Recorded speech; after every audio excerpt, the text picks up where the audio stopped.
ถึงจะเกษียณก็เหมือนไม่เกษียณหรอก62ยังแจ๋วมันเสียงเนี่ย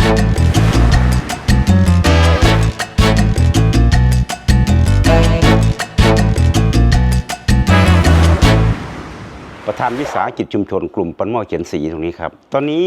62ครับ2 ปีพอดีถ้าเป็นอายุราชการก็เกษียณแต่เราก็เป็นคนในพื้นที่เป็นเจ้าของพื้นที่ตรงนี้นะครับเราก็ต้องได้ดูแลคือยังเกษียณไม่ได้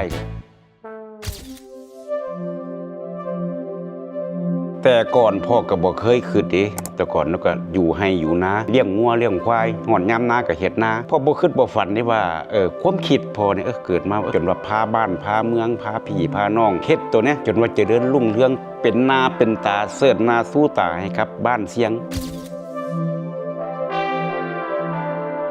เพราะว่าอย่างที่พ่อเห็นข้าเจ้าที่ผู้เพิ่นวาดให้แล้วพอไปเห็นเพิ่นว่าโอ้ยมางามแท้มามักแท้กับอีกอย่างพ่อนี่เป็นคนมักเขียนมักวาดมาตั้งแต่ใดตั้งแต่เรียนหนังสือพ่อเป็นคนมักว่าง่ายคือพ่อเป็นคนขัดลายมืองามไม่ไงเขียนหนังสืองามนะบ้าสมามักแท้สิพ่อก็เลยไปฝากตัวเป็นลูกศิษย์เพิ่นส่วนมากแล้วพ่อนี่สิเป็นคนมักวางแผนของชีวิตคิดเอาจับเอาประเด็นเครื่องปั้นดินเผาขึ้นมาเป็นเครื่องไม้เครื่องมือนี่พ่อคิดว่ามันน่าสิไปได้สวย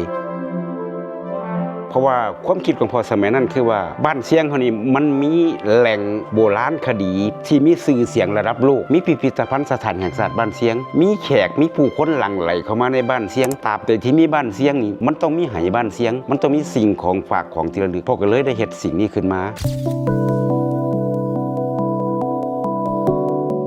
ในเวลาอีกอย่างมงนี้เขามีกิจกรรมให้นักท่องเที่ยวได้มาปั้นไหได้มาเขียนไหได้มาห้อยลูกปัดถ้าเป็นประถมก็คนละ30 บาทมัธยมคนละ50 บาทถ้าเป็นมหาลัยก็คนละ100 บาทปั้นไหลักกระเพ่นไหเนี่ยหมายถึงใน100 บาทเนี่ยถ้าลูกปัดดินเผาก็เส้นละ100 บาท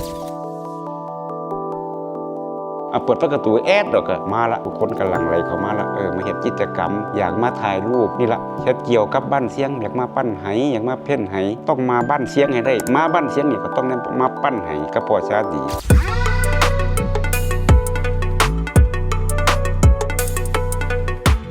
พ่อก็เลยตัดสินใจว่าเขามาเฮ็ดตรงนี้จากเขาเป็นลูกน้องเขาก็เฮ็ดของเขาเองเฮ็ดเริ่มจากน้อยๆขึ้นมาจนได้เห็นทุกมื้อนี้มันก็เลยเกิดแต่เขาเกิดความสบายแล้วเนี่ยเขานั่งอยู่ซื่อๆนอนอยู่ซื่อเขา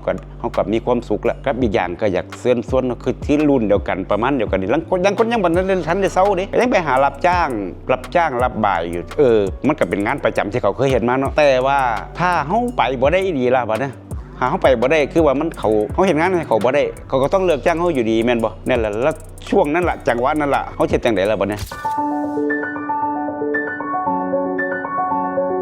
ในฐานะผู้เฒ่าพุ่นเนาะแนวพอได้ที่สุดนี่คือความสุขความดีใจของพ่อเนี่ยที่ได้เบิ่งลูกเบิ่งหลานได้มาเฮ็ดได้สอนลูกสอนหลานเห็นนั่นเห็นนี่คือกำไรของพี่พ่อนอกเหนือจากเงินเพราะว่าสิ่งที่หนึ่งของพ่อนี่บ่แม่นเงินเด้ความสุข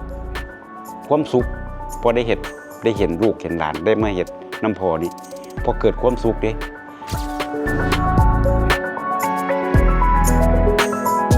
ก็อยากส่วนเนาะผู้ที่คล้ายๆกับสูงไว้ละเพราะว่าอยากให้มาเบิ่งว่าบ้านเสียงนี่บริบทบ้านเสียงเฮามีบรรพบุรุษเฮาเฮ็ดเป็นพวกเครื่องปั้นดินเผาเฮาก็ไปจับเบิ่งว่าบริบทของชุมชนทางอื่นเนาะเฮามาคิดเบิ่งผู้เฒ่าถามผู้เฒ่าว่าเฮามีอีหยังนี่ล่ะคือจังเฮามีโน่นนี่นั่นเฮาก็สามารถที่ดึงมาเป็นสตอรี่มาเป็นเครื่องไม้เครื่องมือที่เฮาสิมาสร้างความสร้างสิ่งบางอย่างให้ผู้คนได้รู้จักให้ผู้คนได้มาเห็นให้ผู้คนอยากเฮ็ดคือจังบ้านเสียงเนี่ยให้มันเป็นเครื่องไม้เครื่องมือหากินหาอยากจนว่าสืบจนไปถึงลูกถึงหลาน